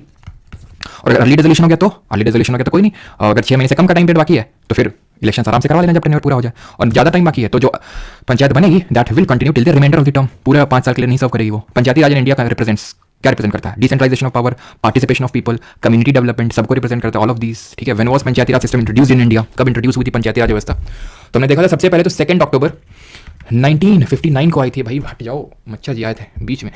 तो आंसर क्या? ऑप्शन नंबर बी 1959, ठीक है, 1959 सही आंसर होगा। राजस्थान के नागौर डिस्ट्रिक्ट में 2 अक्टूबर को इसको इंप्लीमेंट किया गया था। But till then it was non justifiable, जरूरी नहीं था सभी के लिए। The Panchayati Raj system first started in the state of Rajasthan and, तो राजस्थान के अलावा और कहाँ पे सबसे पहले आया था पंचायती राज सिस्टम, तो ये राजस्थान के नागौर डिस्ट्रिक्ट के अलावा फिर बाद में आंध्र प्रदेश में भी आया था। ऑप्शन नंबर ए यहाँ पे सही आंसर होगा। तो 73rd amendment CGL 2022 fourth shift, the 73rd amendment of the Indian constitution deals with the, तो किससे डील करता है 73rd अमेंडमेंट? देखिए कितने आसान से क्वेश्चन है ना। कौन सा पार्ट है? Part number 9। कौन से आर्टिकल है? 243 से लेकर 243O। The elections to the Panchayati raj institutions are conducted by, कौन कंडक्ट करता है इलेक्शंस? तो कौन करता है? सेंट्रल इलेक्शन कमीशन नहीं, ये तो हमने देखा था किसके करता है election commission of India? President, vice president, Lok Sabha, Rajya Sabha, LA, LC, इन सभी करता है। ठीक है, आंसर क्या होगा? State election commission. कौन सा आर्टिकल है सर? आर्टिकल है 243 के नंबर का है कि नहीं? 243 के। The functions to be assigned to the panchayat by the 73rd amendment of the constitution are mentioned in, तो कौन से उसमें mentioned है 73rd amendment functions? क्या क्या है functions? जो मैंने बताया था 29 functional items हैं, ठीक है। 11 schedule, 12 schedule में कितने financial items हैं that deals with municipality? जल्दी से बताइए कमेंट में। If the state government dissolves the Panchayati Raj institutions before the end of the 5 term, fresh election should ordinarily be held within, यानी यदि राज्य सरकार अपने 5 साल के कार्यकाल की समाप्ति से पहले ही पंचायती राज संस्थाओं को भंग कर देती है तो नए चुनाव आमतौर पर कितने टाइम के भीतर होंगे? तो 6 महीने के अंदर करवाने होते हैं। ऑप्शन नंबर सी सही आंसर होगा, ठीक है। और यहाँ पे अगर हम बात करें तो 12th schedule talks about municipality, नगर पालिकाएं, और उसमें 18 फंक्शनल आइटम्स दिए हुए हैं। Question number 18, which part was added by the 73rd amendment, यानी कि 73वें नंबर संविधान संशोधन से किस भाग को जोड़ा गया था संविधान में? तो पार्ट नंबर 9 को जोड़ा गया था संविधान में। पार्ट नंबर 9 ए म्युनिसिपैलिटी और पार्ट नंबर 9 बी भी आप समझ लीजिए कि पार्ट नंबर 9 बी में क्या दिया हुआ है। तो पार्ट नंबर 9 बी हो सकता है, मैंने पहले भी बताया आपको कि ये deals with the cooperative societies, सहकारी समितियों से डील करता है, ठीक है, कोऑपरेटिव सोसाइटीज। और इसको किस अमेंडमेंट से जोड़ा गया था? 97th constitutional amendment. मैं कई बार आपको बता चुका हूं कि 97th अमेंडमेंट से article number 19 1 clause 1 sub clause C, वो जो बोलता है राइट टू फॉर्म एसोसिएशन, ठीक है, एंड उसमें लिखा हुआ है, बाद में ऐड किया गया 97th अमेंडमेंट से, right to form association and cooperative societies, ठीक है। इसी से एक डीपीएसपी भी ऐड हुई, जल्दी से बताइए कौन सी थी? तो डीपीएसपी नंबर आर्टिकल नंबर 43 43 ए किसकी बात करता है? Participation of workers in the management of industries, उद्योगों के प्रबंधन में वर्कर्स का पार्टिसिपेशन। कौन सा अमेंडमेंट से इस चीज को ऐड किया गया था? और ये अमेंडमेंट 2011 में हुआ था। इसने पार्ट नंबर 9 बी जोड़ा था कॉन्स्टिट्यूशन, भाग नंबर 9 बी। मैं फिर से लिखता हूं, part number 9 panchayat, part number 9 A municipality, part number 9 B cooperative societies. 2011 में जो 97th अमेंडमेंट हुआ था, जिसने 91 सी 43 बी और 43 ए, तो 42nd अमेंडमेंट ने जोड़ा था participation of workers in the management of industries. Clear? कल सारे पार्ट्स हम देखेंगे with trick. 19th, the 74th amendment act of 1992 added a new part dash to the constitution of India. 20th, which of the following amendments of the constitution of India was enacted in 1993 to constitutionally recognize the municipal governments? भाई municipalities का simple से पूछ रहा, कौन सा amendment हुआ था 1993 में जिसको इनैक्ट किया गया था, ठीक है, ये होगा 74th amendment of 1992। Which of the following amendments of the Constitution of India amended Article number 19 and inserted provisions fully securing the constitutional validity of the zamindari abolition laws in general and certain specified state acts in particular? तो आपको याद आना चाहिए यहाँ पे जमींदारी का abolition, 9th schedule, tears of old PM. L से क्या था? एल ही तो था 9th schedule, land provisions, zamindari abolition, first amendment 1951 Jawaharlal Nehru. 22, the constitutional 112th amendment tooth, जो 112 नंबर का संविधान संशोधन बिल था 2009, provides for the dash reservation for women in urban local bodies was introduced in Lok Sabha on 24 नवंबर 2009। तो हो सकता है पहले तो आपके दिमाग में कुछ लोग चकरा जाएं कि 112 तो अमेंडमेंट ही नहीं हुए हैं कॉन्स्टिट्यूशन में अभी तक, तो ये कैसे हो गया? तो ये बिल की बात कर रहा है। कई सारे बिल या फिर सारे बिल एक्ट नहीं बन पाते हैं, वो बिल ही एक्ट बनते हैं जो दोनों हाउसेस से पास होते हैं, लोकसभा राज्यसभा से, और उसको सहमति मिलती है राष्ट्रपति की, तभी कोई बिल एक्ट बनता है, ठीक है। तो कई सारे बिल आते हैं और चले जाते हैं, कुछ अपने आप लैप्स कर जाते हैं हाउस के डिसॉल्व होने की वजह से, तो ये सारी चीजें हो जाती हैं, ठीक है, कि बिल आपका एक्ट नहीं बन पाता है। तो भाई बिल का नंबर हमेशा ज्यादा होता है एक्ट के नंबर से, ध्यान रखना। तो इसमें 50% रिजर्वेशन की बात कही गई थी अर्बन लोकल बॉडीज में। देखिए पंचायतों में तो है ही 1/3 का रिजर्वेशन, ठीक है, बट अर्बन लोकल बॉडीज में बोला गया था कि 50% का रिजर्वेशन देंगे, बिल आया था। लेकिन फिर क्या हुआ? उसी समय लोकसभा डिसॉल्व हो गई। हमने पढ़ा था कि अगर सेशन अगर प्रोरोग हो जाए, कौन करता है सेशन को प्रोरोग? जल्दी से बताइए।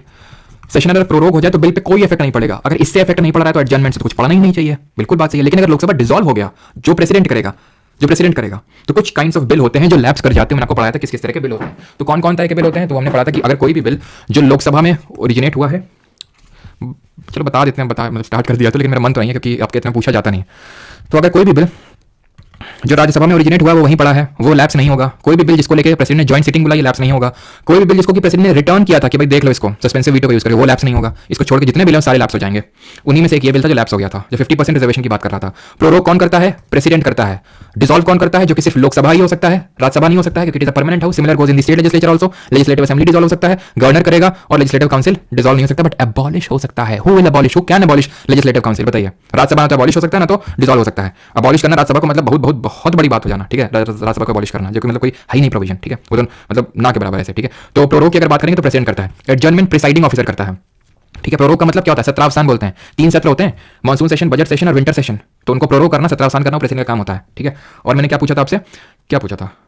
हाँ कि लेजिस्लेटिव काउंसिल को कौन एबॉलिश कर सकता है, चाहे क्रिएट करने का बात हो चाहे एबॉलिश करने का बात हो, पार्लियामेंट कर सकता है, और वो भी किस तरह की मेजोरिटी से, किस तरह के बहुमत से, सिंपल मेजोरिटी से यानी साधारण बहुमत से सारे काम कर सकता है वो 23rd। और कितने राज्यों में लेजिस्लेटिव काउंसिल है, कितने राज्यों में विधान परिषद है, जरा बताइए कमेंट में।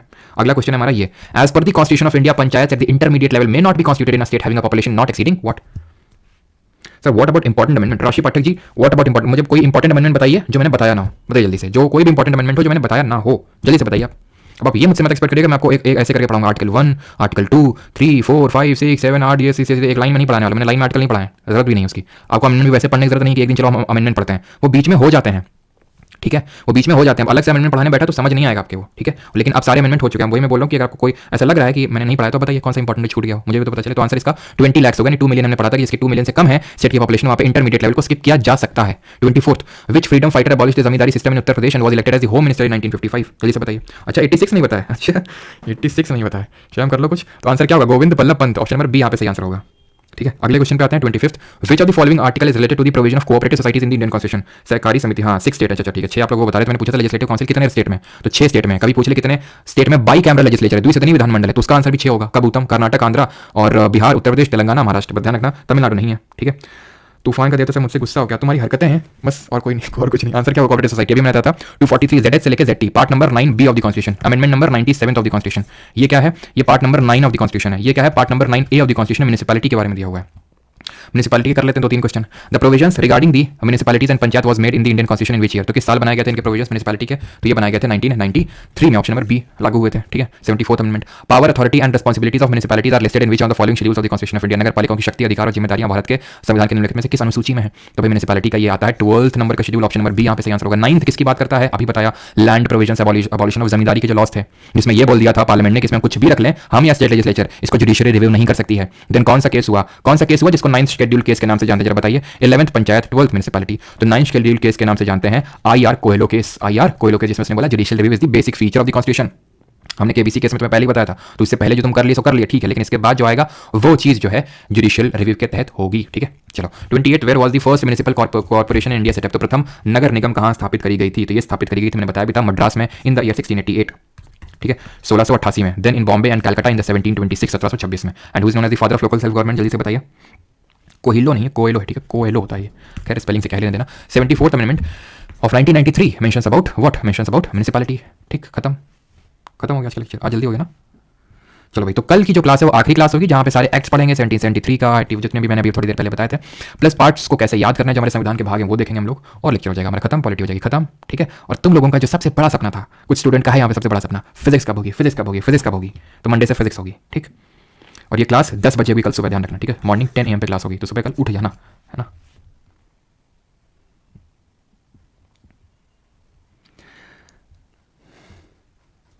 सर प्लीज़ इंपॉर्टेंट केसेस पढ़ा दीजिए, बिहार सिविल सर्विसेज में अच्छा आते हैं बहुत। तो जितने देखिए इंपॉर्टेंट थे, मैंने एक बार IR कोयलो पढ़ाया, केशवानंद भारती केस पढ़ाया, गोलकनाथ पढ़ाया, चंपकाई दोराई राजन पढ़ाया, मिनर्वा मिल केस पढ़ाया, कियोटो होलोवान वर्सेस जचिलो केस पढ़ाया, ठीक है, DC वाधवा केस पढ़ाया, 6 हो गए ना, और भी एक का दुक्का हो सकता है मैंने पढ़ाए हों, ठीक है। तो इतने ही मेरे हिसाब से इंपॉर्टेंट हैं। अब आपका बिहार सिविल सर्विस में कितने किस लेवल के आते हैं वो आप थोड़ा सा अपने हिसाब से मॉडिफाई कर लीजिए, बिकॉज यहाँ पे आपको बताना चाहिए कि ये SSC का बैच है, लेकिन मैं कोशिश तो करता हूँ कि आप स्टेट लेवल के पीछे से बैठे वहाँ पे भी अच्छे खासे क्वेश्चंस बना के आएँ, लेकिन वो बैच उसके लिए नहीं है, ठीक है। लेकिन हाँ मैं आपको बोल सकता हूँ जितने मैंने केसेस का भी नाम गिना है ना, आप अपने बिहार सिविल सर्विस या फिर किसी भी सिविल सर्विस में उठा के देख लीजिएगा पेपर, ठीक है। अगर वो केस करंट से रिलेटेड नहीं, करंट अफेयर से रिलेटेड नहीं है, लेटेस्ट में ना हुआ हो, तो जितने मैंने केसेस बोले हैं शायद इस केस के अलावा कोई केस पूछा हो, मैं नहीं बोला पूछा नहीं होगा, लेकिन बहुत ही रेयर है पूछा होगा, ठीक है। जब मैंने यहाँ पे केस की लिस्ट अभी दी, और मैंने आपको SR बोमई केस भी बताया था, बेरूबारी यूनियन केस बताया था, SR बोमई मैंने जो प्रेसिडेंट रूल पढ़ाया था 1956 वहाँ बताया था, बेरूबारी यूनियन केस प्रियम्बल में पढ़ा था, 2 और ऐड कर सकते हैं 8, ठीक है। तो इनके बियॉन्ड शायद ही आपको कोई देख सकते हैं वहाँ पे। हाँ, सर UPSC पढ़ा दो $1100 में, अच्छा $1100 में, ऐसा क्या है भाई $1100 में अच्छा समझिए, मतलब ₹1100 में से $1100 में UPSC। RO ARO कब है एग्जाम, RO ARO का स्वाति? मंडे हॉलीडे, अच्छा मंडे को हॉलीडे चाहिए क्यों भाई मंडे को हॉलीडे चाहिए, कितने लोगों को मंडे को हॉलीडे चाहिए भाई? हॉलीडे तो हमको भी चाहिए, लेकिन फिर ना चीज़ें तो हम लोग भी करनी है, हमें करवानी है, आपने करनी है, तो फिर जल्दी कर लेते हैं। अच्छा सेक्रेटरी साहब कहाँ गए, कैसा, मतलब सेक्रेटरी साहब अगर देख रहे हो तो थोड़ा कमेंट करिए कैसा रहा मतलब लेक्चर, कुछ अगर आपको ऐड करना हो तो दिमाग का दही हो गया। अब बेटा इसी दही को लो ना, थोड़ी सी चीनी मिलाओ, ठीक है, और पी जाओ इसको। पीसीएस मेंस निखिल वो थोड़ा सा हायर लेवल हो जाता है, ठीक है, उसमें थोड़ा सा सब्जेक्टिविटी आ जाती है, थोड़ा की चीज़ों की अंडरस्टैंडिंग। वहाँ पे तो ये होता है कि जब तक आप चीज़ें खुद से, अब यहाँ पे तो क्या है ना, जैसे एसएससी हो गया या फिर प्रीलिम्स लेवल भी हो गया, ठीक है, कि टीचर आपका काम कर देगा सारी चीज़ें, बट मेंस लेवल में कहीं ना कहीं काफ़ी हद तक आपको खुद से भी कुछ चीज़ें करनी होती है वहाँ पे, ठीक है, तो वो थोड़ा सा अलग हो जाता है, उसका तो मैं नहीं बोलूँगा। मतलब बेसिक फाउंडेशन तो लेकर देगा आप अच्छे से, आपको सारी चीज़ें पसंद है, लेकिन थोड़ा सा और आपको वहाँ पे बढ़ाने की जरूरत होती है। डीएसएसबी का असिस्टेंट ग्रेड 3 का नेक्स्ट में तो उसके लिए कुछ करवा दो, यही है सारी चीज़ें, अलग से कुछ नहीं होता है, ठीक है। अब बीच में कितने सारे एग्जाम्स हुए सर, ईपीएफ सर ईएसआईसी का आया था ना अभी, ठीक है, रिजल्ट मैंने कुछ लोग डाले भी थे टेलीग्राम पे, यूट्यूब पे, तो मैंने डाले कि नहीं डाले, मतलब टॉप रैंक्स निकली लोग कि टॉप 10 में ही 3 स्टूडेंट हैं, ठीक है, टॉप 50 में अगर गिन लिया तो 8-10 स्टूडेंट्स तो होंगे ही। तो भाई कैसे हो गई है, कैसे हो गए? और तब तो शायद पता नहीं बैच हो चुका था, तब तक नहीं हुआ था, सिर्फ टीवाई की सीरीज ही लोग पढ़ के लेके आए हैं। बीच में डीएसएसबी का आई थिंक एग्जाम भी हो चुका था, एक ईपीएफओ का एग्जाम हुआ था, अभी आने दीजिए, उसका भी आई थिंक रिजल्ट नहीं आया ईपीएफओ का, तो देखिएगा। तो अलग से कुछ करने की जरूरत नहीं है, सारे बीच में एग्जाम्स में सारे स्टूडेंट्स फोड़ के आए ये एग्जाम्स, ठीक है। नहीं हो तो चलो मैं ईपीएफओ का ये ईएसआईसी का डलवाता हूँ, ये भी डलवाना जरूरी है मोटिवेशन के पर्पस है ना, तो चलो अब डलवाते हैं, रील भी बनवाते हैं, ठीक है। रिजल्ट की भी तुम्हें रील देखने को मिलेंगे, ताकि थोड़ा तुम लोग को मोटिवेशन बढ़े कि भाई मतलब आप में से ही टॉपर निकलने वाले हैं, ठीक है, कहीं और से नहीं आएंगे, टॉपर निकले हैं और आगे भी आप में से ही निकलने वाले हैं, तो फिर इस चीज़ का कॉन्फिडेंस होना चाहिए कि नहीं। बिल्कुल बिपिन मौर्य, ये मैं एग्री करूंगा, आईबी के करंट अफेयर बिल्कुल टफ थे, नो डाउट टफ थे, और पूरा पूरा पेपर ही डिफिकल्ट टू मतलब मॉडरेट टू डिफिकल्ट लेवल पे ही था। हाँ सीएपीएफ वगैरह के लिए तो, और करंट अफेयर की क्लास होगी भाई आपकी 28 जनवरी को, ठीक है, 28 जनवरी को करंट अफेयर करेंगे हम लोग, 28 जनवरी को, ठीक है, और 28 जनवरी को करेंगे शाम को, 3-6:30 बजे क्लास होगी, सारी जनवरी कर लेंगे, ठीक है, तो 3 दिन के जनवरी के बचेंगे, तो फिर में कर लेंगे। और बाकी सीएपीएफ का कोई पूछ रहा है, और सीडीएस का तो वो भी परमार ऑफिसर्स करके चैनल, अभी तो यार उस पर क्या है ना कि बैच के अंदर ही क्लासेस चलें, यूट्यूब पे तो उतना होता नहीं अभी, तो आप ज्वाइन कर सकते हो परमार ऑफिसर्स को, ठीक है, परमार ऑफिसर्स को, बट वही है कि वहाँ पे भी ज़्यादा चीज़ें हो नहीं रही हैं, क्योंकि सीडीएस का एग्जाम अप्रैल में है, 27 अप्रैल को, फिर आई थिंक 17 अप्रैल को, और सीएपीएफ का तो अगस्त के फर्स्ट वीक में होता है। तो वही है कि यहाँ तो वहाँ पे चीज़ें स्टार्ट होंगी रफली फेब में स्टार्ट होंगी, फरवरी में स्टार्ट होंगी वहाँ पे चीज़ें, ठीक है। 10 बजे मत रखिए।